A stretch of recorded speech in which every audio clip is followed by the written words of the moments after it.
bubble tea. Lit-lit pa ko konti.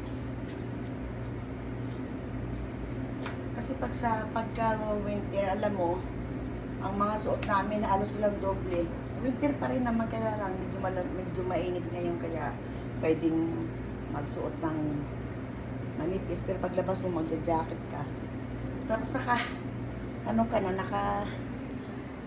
maluwag ka ng pantalon, nakapajama na, okay, nakaligins ka sa loob, doble-doble ang damit dito kasi over sa lamig pag tumaas ang snow. Nandito ako ngayon sa Happy Spice Bubble Tea. Ayan, nagdagdag yung anak ko ng mga paninda ng mga parang chicheria para pag may mga batang papasok. Ayan, no. Nagdagdag siya ng mga paninda.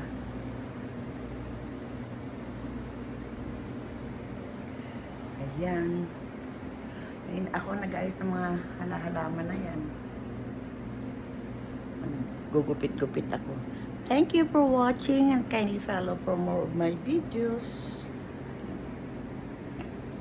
Yan, maglalagay din ng, kasi minsan may pumapasok dito ng ice cream. Yung mga nakatira sa taas ng apartment, tapos maglalagay ng mga noodles at coffee. Thank you.